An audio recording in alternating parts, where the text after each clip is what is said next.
Hello everybody, Flik here and welcome to Let's Chat, my weekly vlog series posted every Monday at lunchtime if you're in the UK, although I'm actually recording this very early on the Friday, as per usual. More or less, anyway.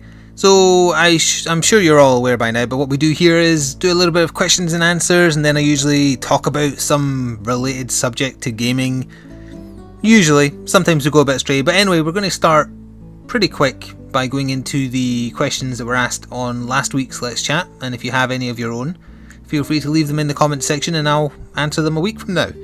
So, number 33, which was talking about the Monster Hunter night, which is actually tomorrow, although it was 2 days ago on the day you're hearing this, but never mind.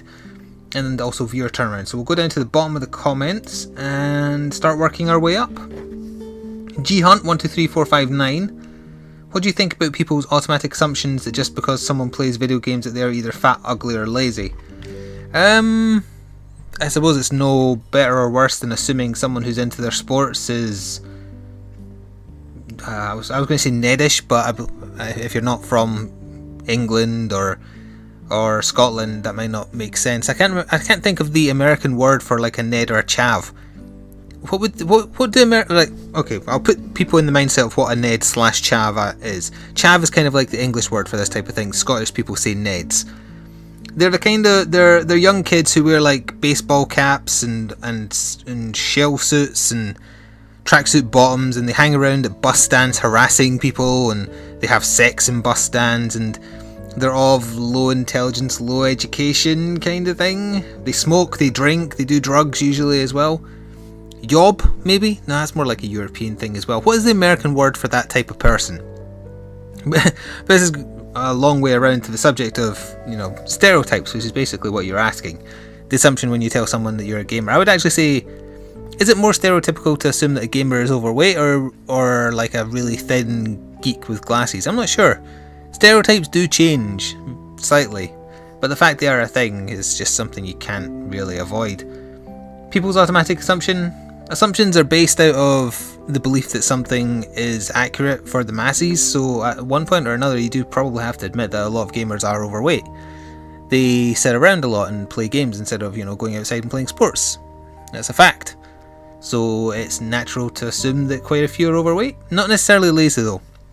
I don't like the assumption that overweight people are lazy. I disagree with that assumption. For example, someone who works in an office 9 to 5 all week works very hard, very, very hard, but they also haven't got a lot of time to, have an exercise regime or perhaps a proper diet because they're so involved in a really hard job. So no, I don't agree with that, obviously, but it's something we just have to put up with. Sadly, I can't really comment since I think I'm all three of those things, but we'll move on. Paul Boner. Wait, yeah, your name is Paul Boner. I apologise for pausing. What are your thoughts on breakfast for dinner? Is that something that can happen over the pond, or is that blasphemy? Well, you have another question, but I'll go into this first. So, thoughts on having breakfast for dinner? Well, there's this kind of thing here where we see cereal as a breakfast food, but we can have cereal all throughout the day, really. So even at night.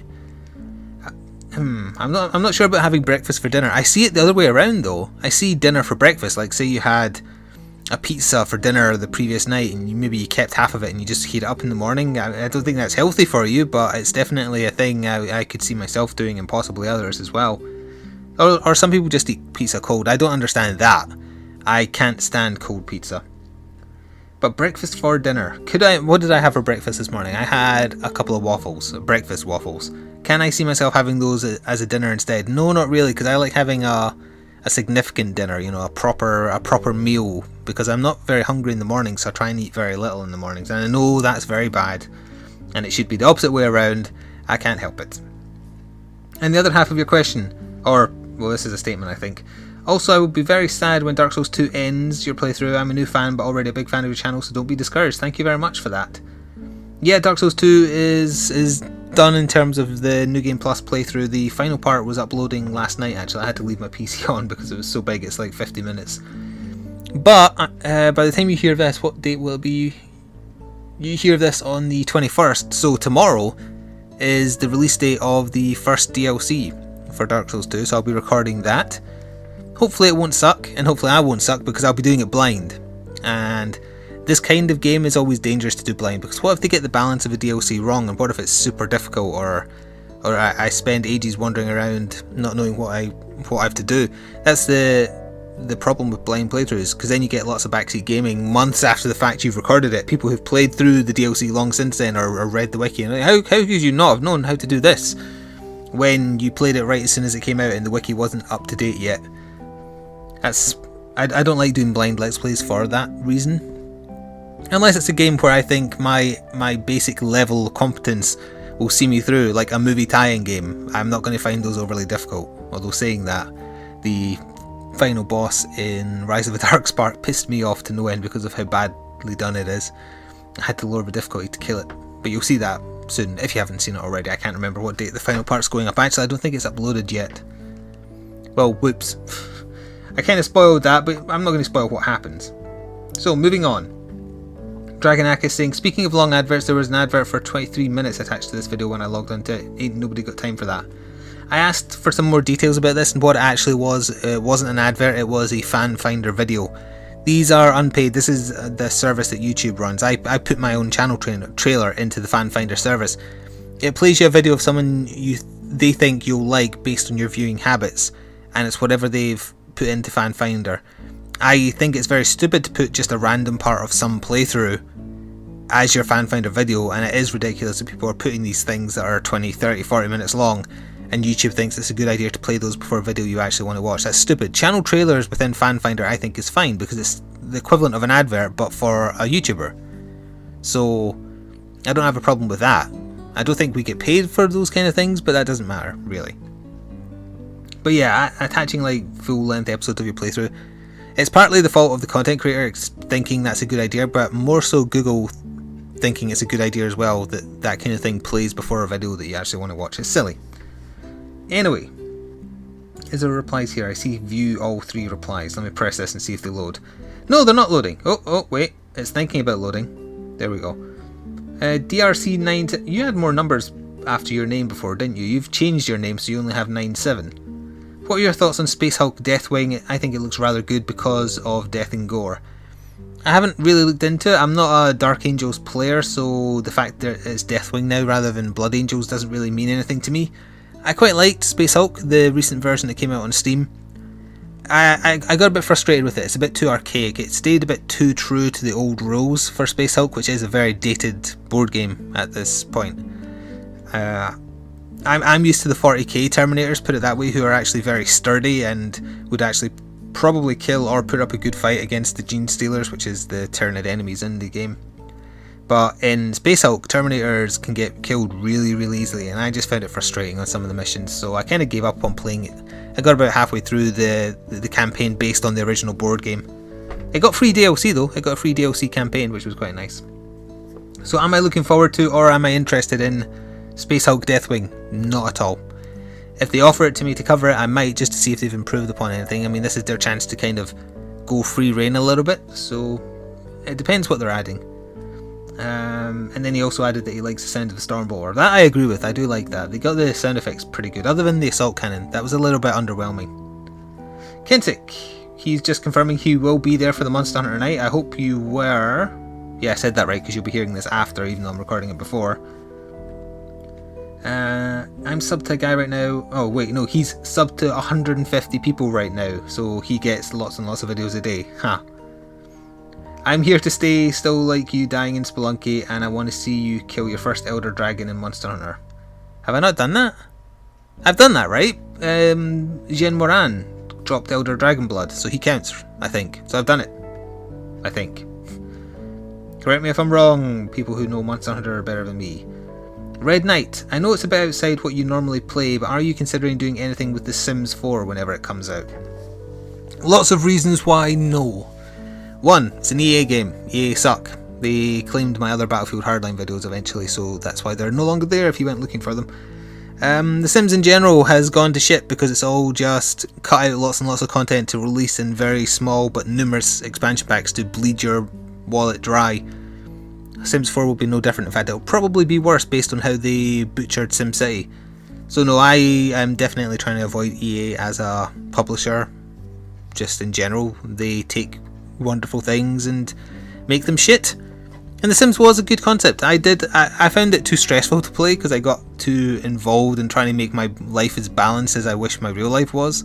So it was too much like hard work for me to play The Sims anyway. But I think it might have been funny to do like a series based on your friends or whatnot. But no, I won't be supporting The Sims 4 or doing any coverage of it at all. Sorry.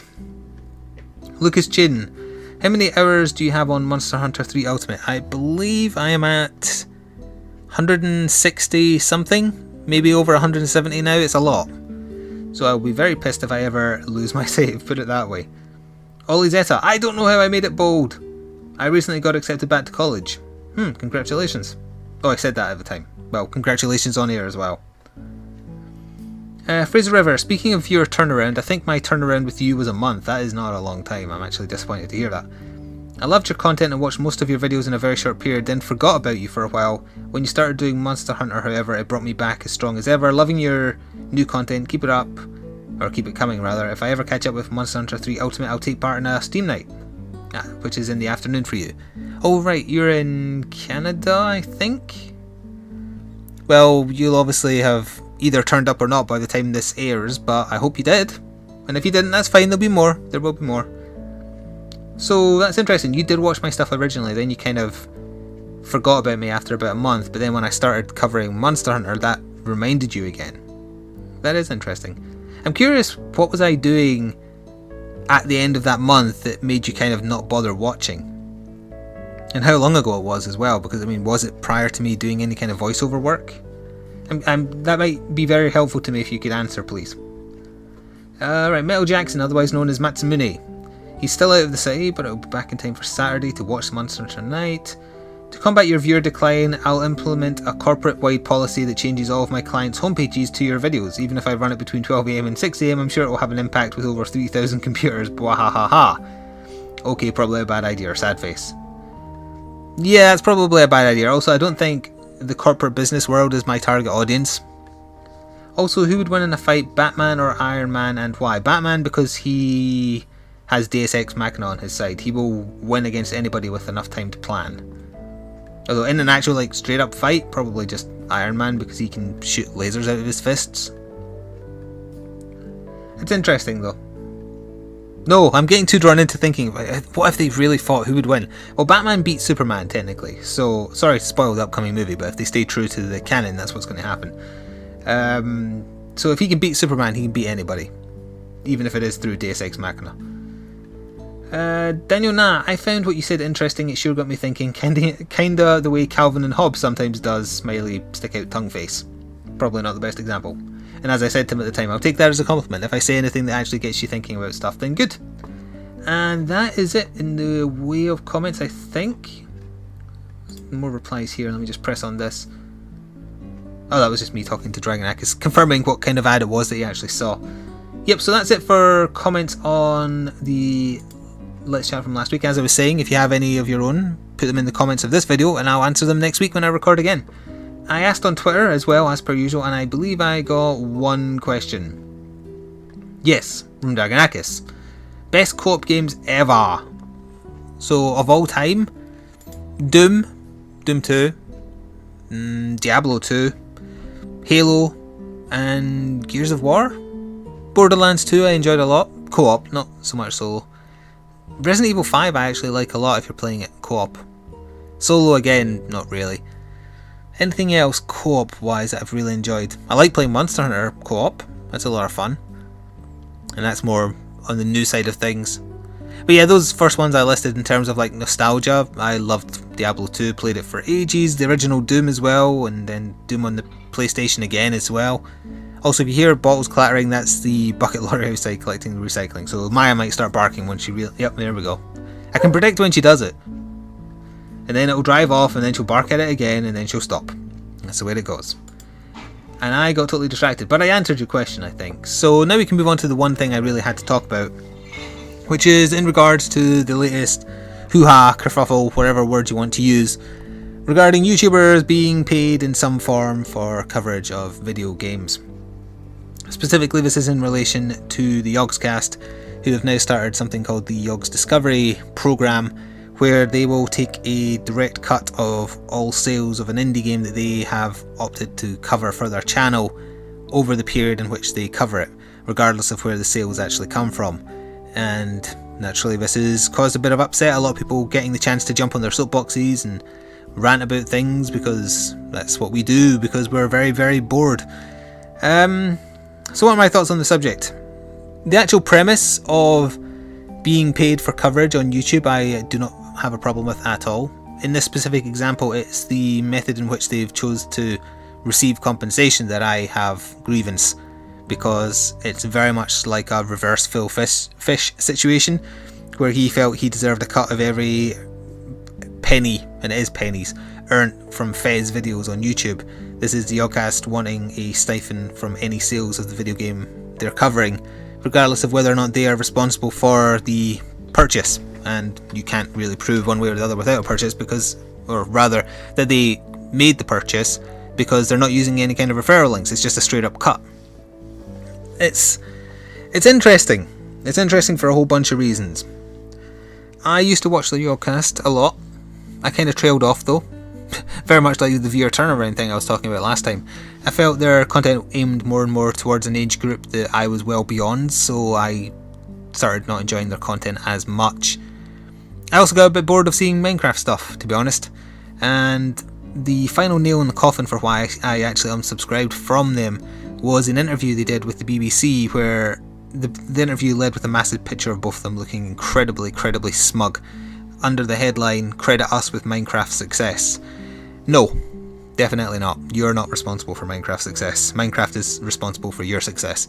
And they kind of proved it with why they're doing this Yogg's Discovery thing. They're doing it because it's not worth their time. It is literally not worth their time from an earnings point of view to cover anything other than Minecraft, because Minecraft is the only thing that gets them lots and lots of views. It's always been that way. It's not abnormal for a content creator to have like one series to build their base on. Like for Total Biscuit, his most popular series is WTF videos. For Northern Lion, it's The Binding of Isaac. Everyone has this kind of crutch for their channel, the thing that gets the views. That said, I actually don't, and maybe that's part of the problem with my channel. But I guess you could say Monster Hunter purely on the basis that I think it's the longest series I've ever ran now, that it's up to, 70 odd parts. Maybe. Yeah, it might be, Not including maybe podcasts. In terms of gaming, yeah, I think it might be. And is that a good basis for the backbone of a channel? Clearly not. But anyway, we're getting distracted here. So, they're wanting a cut of money from this developer to make it worth their time to cover it on their channel. The sales will obviously go up because of the increased exposure. It's not free advertising, it's now just advertising. Is that bad? Well, no, because they're not journalists, they're not reviewers, they are entertainers. That is what they do for a living. This is essentially an endorsement, paying for advertising. There's nothing wrong with that. If you think there's something wrong with that, you don't understand how business works, and you just want an excuse to get on your soapbox. I do take grievance with the way they're doing it, as I said. I think it should be via a referral program, because as people pointed out, they're now technically getting money back, because some of those sales will not be as a result of them, and some of those sales might be the result of people covering the game for free on YouTube. Now that doesn't mean the people covering it for free deserve anything. No, because, we're towing the line here between what's acceptable and what's not as far as let's playing a game goes and what have you. So no, they don't deserve anything, but it's interesting that the work they do, while still potentially earning them pennies via, ads on the video, might also be then earning another YouTuber more money, because you'll be getting them cuts of any sales that you generate as a result of your coverage. Like this, I can't remember which game it is, Space something or other, I don't know. They cover it and then Total Biscuit covers it and gets 1 million views on a video. He's going to be responsible for quite a few sales, and he tracks all his videos, so he knows how many kind of click-throughs he gets. So he would be giving them money, or earning them money, not necessarily giving them. He's not losing out on anything, but he's helping someone else gain at his expense, so to speak. That's putting a slightly negative twist on the way to word it, but it's essentially what's happening. And people are also upset specifically that they're doing this because they've also recently announced that their game they took, well, they wanted 250,000, but I think they got 500,000 via Kickstarter.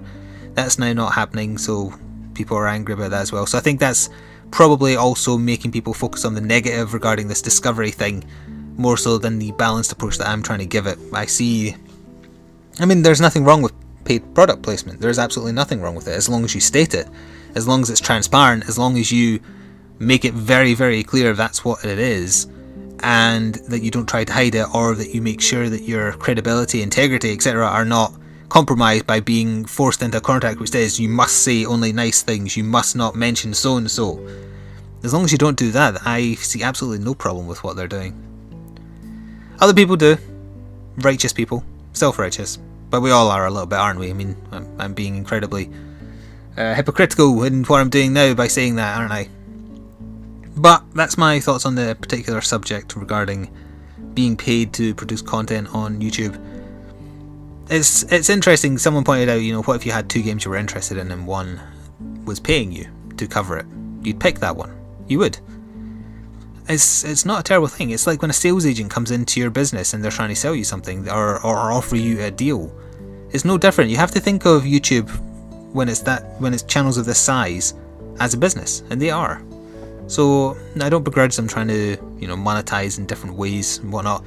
The guys who do Rooster Teeth, the guys who do Red vs Blue, they went on record as saying endorsement deals and product deals and whatnot are the way they make most of their money.